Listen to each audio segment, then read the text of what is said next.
Yay aylarında qidadan zəhərlənmələrin sayında artım müşahidə olunur. Ötən il ölkəmizdə 401 nəfər məhz qidadan zəhərlənib. Həmin zəhərlənmə hallarının yarıdan çoxu, daha dəqiq desək 258-i isə yay aylarına təsadüf edir. 2026-cı ilin statistikası hələ məlum olmasa da, havalar isinəndən bəri qidadan zəhərlənmə hallarında artım müşahidə olunur.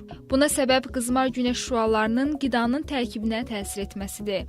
İsti hava bakteriya və digər mikroorqanizmlərin çoxalmasını sürətləndirir. Bu da qida zəhərlənməsinə gətirib çıxarır. Həkim terapevt Zakir Quliyevin sözlərinə görə, yüksək temperatur, qidaların düzgün saxlanmaması, küçə yeməklərinin daha çox istehlakı zəhərlənmələrin əsas səbəblərindəndir. Yay aylarında daha ehtiyatlı qida almaq lazımdır. Onları soyuducuda daha uyğun temperaturda gözlənilməsi mütləqdir.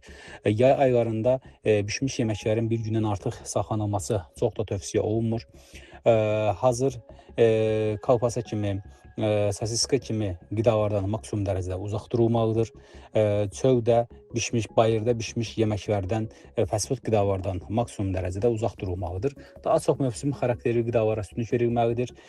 İsti, yeni bişmiş yeməklər yeyirlərsə daha məqsədə uyğundur. Xüsusən insanların dəniz kənarına gedərkən, çimərliklərə gedərkən özləri ilə bişmiş yeməklərin bişirib yemək aparmalarını müşahidə edirik ki, bu da əlbəttə ki, artıq yolda keçirilən zaman, dəniz kənarında olduğu zamanla nəzərə alaraq, burada bir neçə saat ərzində artıq bu qidaların zəhərlənmə yarada biləcəyini unutmamaq lazımdır. Qida zəhərlənməsinə məruz qalmamaq üçün mütəxəssislərin tövsiyələrinə əməl etmək lazımdır. İstifadə müddəti bitmiş, qoxusu və rəngi dəyişmiş, kiflənmiş qidaları qəbul etməməli, qutusu zədələnmiş və ya qapağı boşalmış konservləri istifadə etməməli, meyvə-tərəvəzi axar ilıq su ilə yaxşı yuyub istehlak etməli, ət, toyuq, balıq məhsullarını və südü uyğun müddətdə və temperaturda bişirməli, yeməkləri günlük olaraq hazırlayıb artıq qalanını bir dəfədən çox isitməməli, yemək hazırlayıb bişirərkən və süfrəyə təqdim edərkən şəxsi gigiyena qaydalarına riayət etməli, pasterizə olunmamış süd və süd məhsullarından istifadə məsləhət görülmür.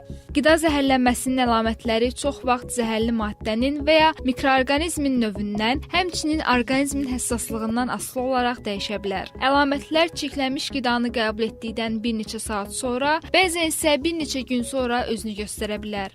Əsas əlamətlər: həzm sistemi pozğunluqları, ürək bulanma, qusma, ishal, qarın ağrısı, qəbzlik.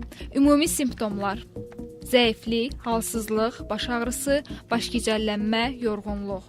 Sinir sistemi pozğunluqları: həyəcan, narahatlıq, əzələ zəifliyi, titrəmə, koordinasiya pozğunluğu, huşunu itirmə.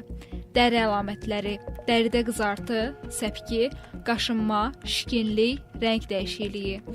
Nəfəs sistemi əlamətləri: tənəffüsün çətinləşməsi, öskürək, boğulma hissi.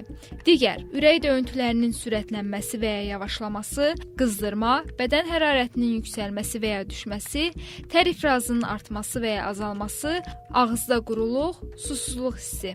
Zəhərlənmə zamanı ilk yardım mühüm əhəmiyyət daşıyır. Vaxtında edilən tibbi yardım ölüm riskini dəfələrlə azalda bilər. Sadaladığımız əlamətlərlə üzləşən şəxsə dərhal ilkin tibbi yardım edilməli və xəstəxanaya müraciət edilməlidir. Unutmayaq ki, zəhərlənmələr orqanizmin vacib həyati funksiyalarını poza və ciddi patoloji dəyişikliklər yarada bilər. Bu kimi hallarda özümüzü qorumaq üçün daha diqqətli olmalı, aldığımız və istifadə etdiyimiz məhsulların son istifadə tarixinə, keyfiyyətinə və istifadə qaydasına diqqət etməliyik. Nəzrin Nəzərli, Real.